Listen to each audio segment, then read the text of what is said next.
Whenever you, of course, you're looking at polling research and polling numbers, I always say be careful not to get too excited about the numbers. Yes, ultimately, what we are about to go through, these numbers are incredibly interesting and incredibly optimistic going into certainly the next general election.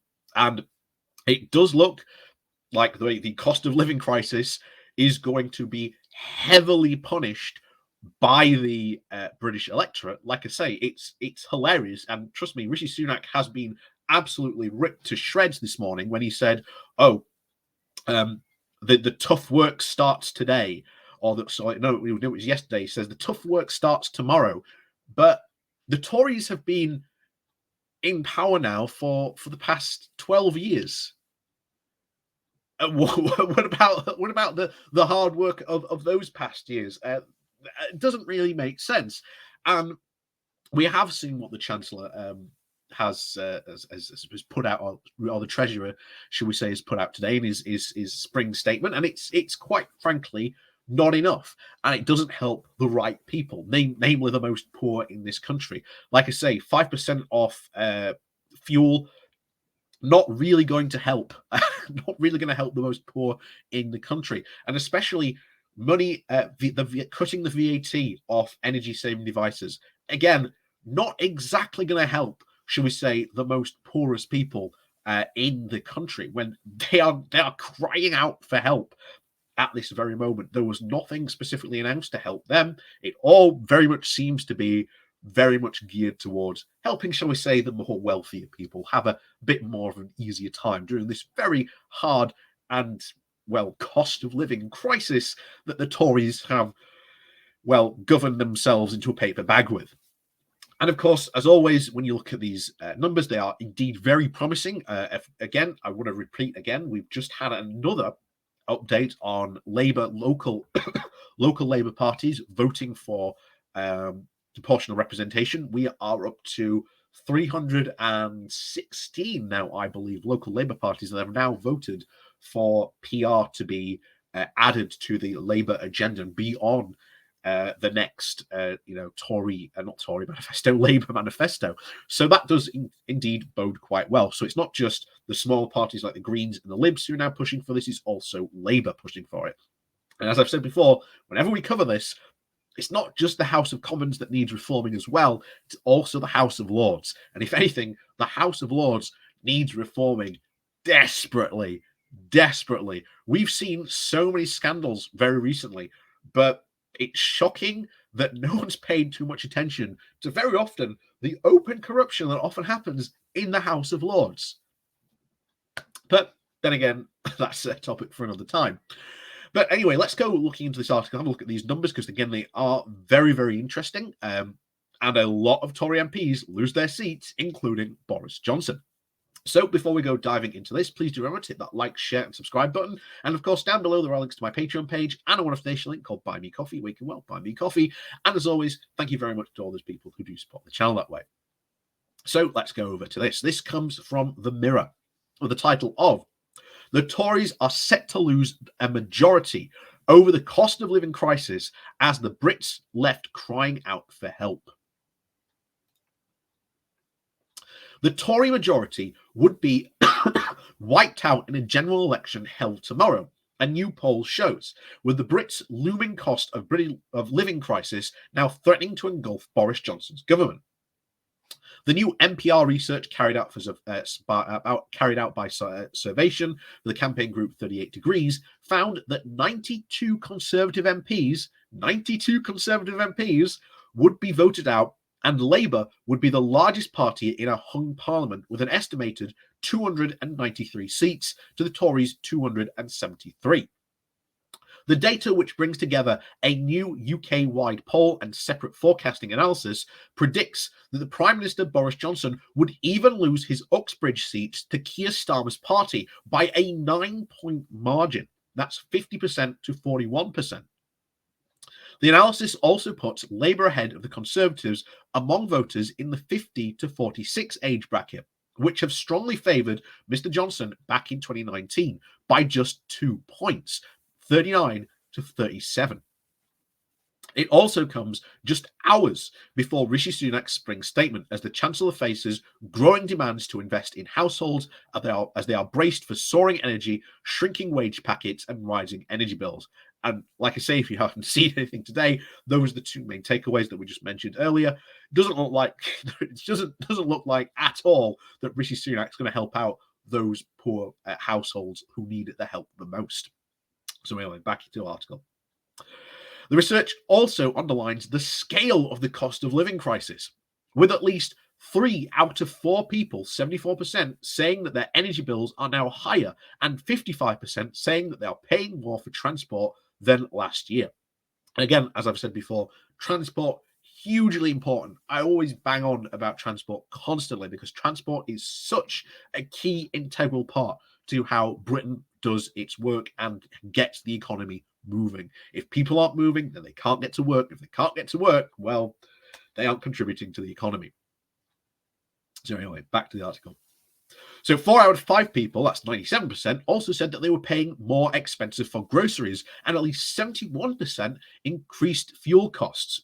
The research also found very deep unease among the red wall voters in people aged 50 and older. That's very interesting indeed. And of course, those living in the Northeast, Northwest, and Wales reporting even the worst impacts of the energy crisis. And almost a quarter of people, 20%, said that they had been hit by cuts to universal credit. Ellie Garland, the director of strategy at 38 Degrees, called on the Treasury to act to help Brits struggling, saying that the country is crying out for help with this catastrophic cost of living crisis. People are struggling with their home and crippling energy bills, and they are struggling to live with the high transport costs and the shocking prices of fuel at the pumps. The message from Brits across the country couldn't be clearer. We need help, and we need it now.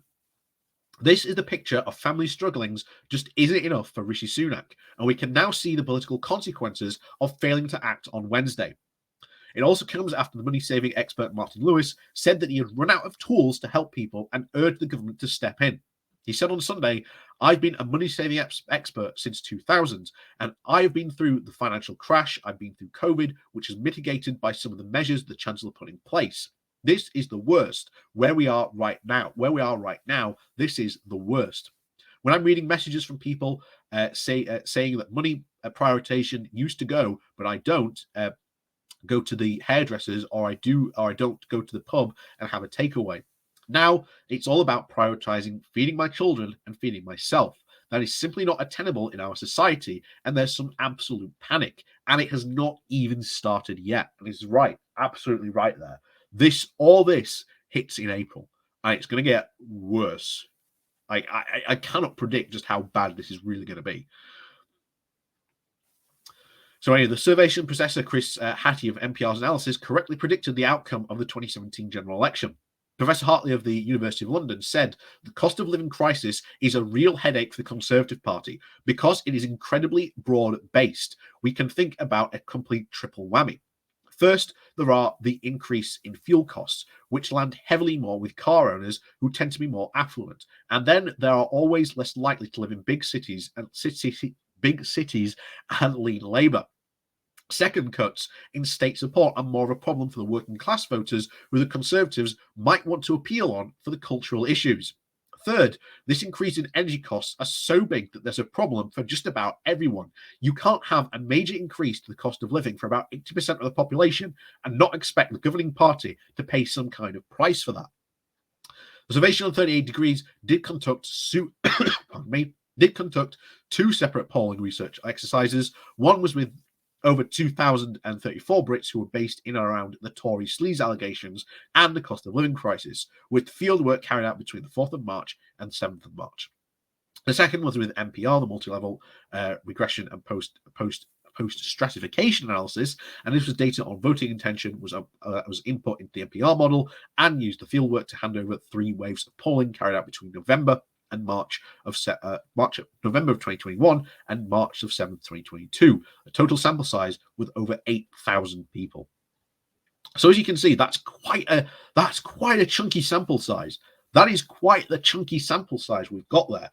And ultimately, the professor in that article was right. There is no way the government doesn't come out of this crisis. And remember, in a couple of, well, I think it's even weeks, or it might be in a month's time, the Fixed Term Parliament Act is going to get repealed because the Conservatives are going to repeal it.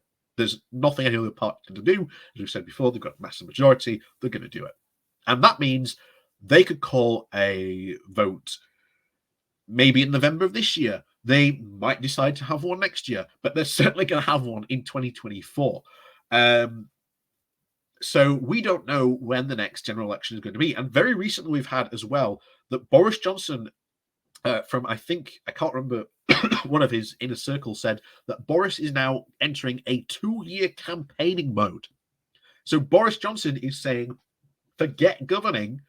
I'm just going to go in permanent campaign mode to try and keep and win so many votes, as much votes as we can. And I think that's why you saw those very bizarre Brexit comments, although we know now apparently that they possibly came from Michael Gove. But again, Boris desperately trying to keep those Brexit voters, especially up in the north, as it is those people in the red wall seats who are going to be hit hardest by all these crises coming together. Like I say, you've got a cuts to universal credit, which are going to cause untold poverty. You've got the energy crisis. There's going to be a rising food crisis as well, shrinking wage packets, inflation. All these things have come together. And again, some of them are being made even harder by Brexit, especially look at food, and especially when this comes to jobs for companies, trading and exporting. We've already said that we've seen a lot of companies lose between about 30 to 40% of their revenue. What are they going to do during this time? If you're a company and you lost, 30% of your revenue, what are you going to do? So as always, this is going to be, this is going to be a really bad crisis. I can't tell you when it's going to stop, when it's going to get better, but unfortunately, it's going to get bad. And it is going to get really, really bad for a lot of people in this country.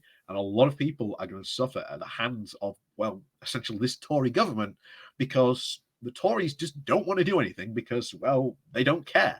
Because that would mean they have to spend money, and they do not want to spend money, especially on the poor people. And as we've said before, if you spend money on poor people, shockingly, that reduces a lot of other bills and outpouring the government has to pay out to deal with the consequences of poverty. But again, try telling the Tories that. They don't listen. So, as always, thank you very much for watching. Please do remember to hit that like, share, and subscribe button. And of course, down below, there are links to my Patreon page and a one-off donation link called Buy Me Coffee, where you can, buy me coffee. And as always, thank you very much for watching, and we'll see you all next time.